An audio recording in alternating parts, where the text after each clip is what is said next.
One of the things that obviously is very important, not only to 3A SSI, but also should be important to all of you folks as well, because what our whole new system is with the CCEs and the TPVs is to maintain and assure to you the integrity of the 3A symbol when you see it on a piece of equipment. When we say the symbol is on there, that somebody has gone through great effort to assure that.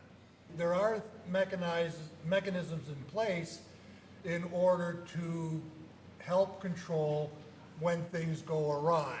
There is a report of alleged nonconformance, and we would strongly encourage you, as you see things in the plant, if you don't think that they meet the standard, that there's something that you feel is blatantly wrong, that you issue a report of alleged noncompliance. We don't have any way of catching these types of nonconformances unless somebody who sees them tells us. And you're basically the eyes and ears out in the field. And we say the same thing to the USDA inspectors and any of the other types of people who are actually out in the plants, even the users. We encourage plant managers. They buy a piece of equipment that don't think it meets, put in a report of alleged noncompliance. We also are on constant alert for unauthorized displays of the 3A symbol where somebody is just using it because they think it's a good idea. We think it's a good idea, but we got to follow the rules. The number of us within 3A go through trade journals, trade press. We look at the advertisements. If they're showing a 3A symbol, we double check to make sure that they are on file and in fact they are authorized so that they're not giving false information out to the consuming public. And we look at unsubstantiated claims of conformance. 3A is a trademarked symbol, but people may say conforms to or manufactured according to any number of different claims trying to ride on the coattails of 3A. There's a very definite procedure for when we get a report if somebody doesn't think that they're following the rules, and anybody can file a RAN, which we call the report of alleged noncompliance. So inspectors can do it, users can do it, fabricators can do it, and they are always taken seriously. The RAND form is on our 3A website, so if you ever feel the need to submit one, you can get the form. We do ask that when you make a RAN that you are very specific in what you think the defect is. If you can, cite the specific section of the standard which you feel is not being followed. If it's a fabrication detail, here again, you think the radius is wrong somewhere, well, you need to state that, section D5 for radius, that the radius in the valve body should be no less than 1/32, and it in fact is 1/64.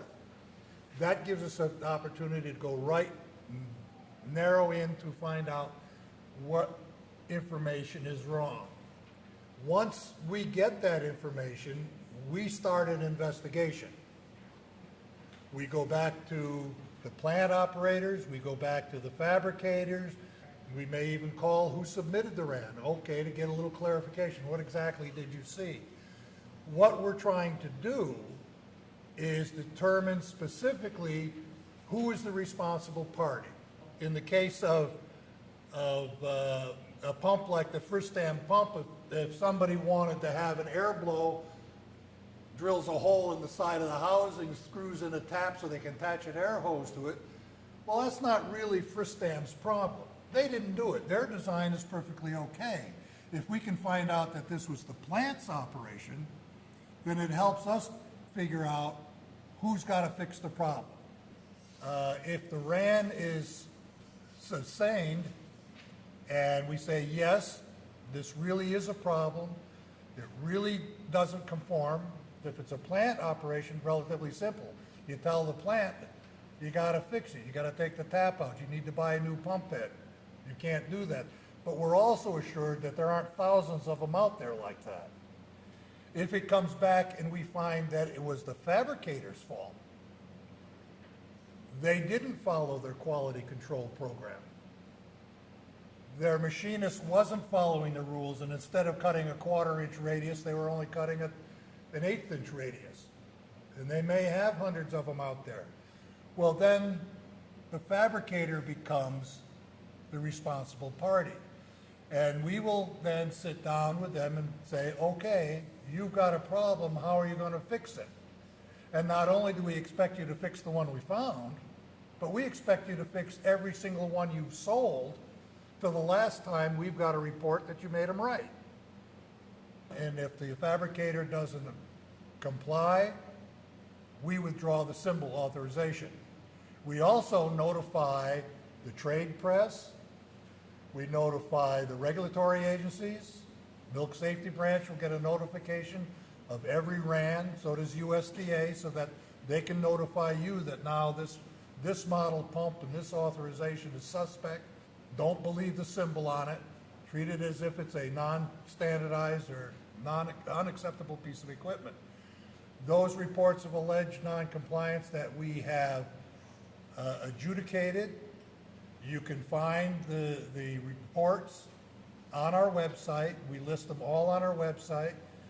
If we have withdrawn a symbol application, we tell everybody this manufacturer's no longer approved for the symbol on this model pump. The whole reporting process tries to keep the circle closed. They know that it's been received, they know it's being investigated, and then they know that and get a copy of what the resolution is supposed to be. So yes, we try to keep the original reporter in the loop so that they know that they haven't dropped their RAN into a black hole and it goes nowhere. We have essentially a grandfather clause, and the 3A grandfather clause is not any different than what we had at USDA, which essentially says that as the standard changes, you go from version 9 to version 10. From the effective date of version 10 forward, all equipment manufactured after that effective date must comply with version 10. Version 9, 8, 7, 6, 5, whatever, going back in history, you don't have to go back and re-inspect and upgrade that equipment. It was satisfactory at the time that it was approved, and generally in USDA our policy was if it's in the same plant, been under continuous inspection, and hasn't been moved, minor, it moved from room 1 to room 2 is okay, but it hasn't been moved from Corporation Plant A in Tennessee to Corporation Plant B that's in North Carolina. Those kinds of things would trigger grandfather died, and you got to upgrade. But if it's in the same place under continuous inspection, and you've had the opportunity to know that it's been handled properly, that piece of equipment is no harm, no foul. Now, one other advisory I would give you, because this is an issue that we have been just recently discussing and reviewing within 3A, is that the display of the symbol is optional. It's not required. So to answer the question of that gentleman, somebody can build and claim they make it to the standard, but they can't put the symbol on. Somebody can have a TPV and get an authorization and for whatever reason choose not to put the symbol on. We have trouble figuring out why they would choose that, but they can. So our advice to you is if it doesn't have the symbol on the piece of equipment, treat it as if it has never been looked at by anybody.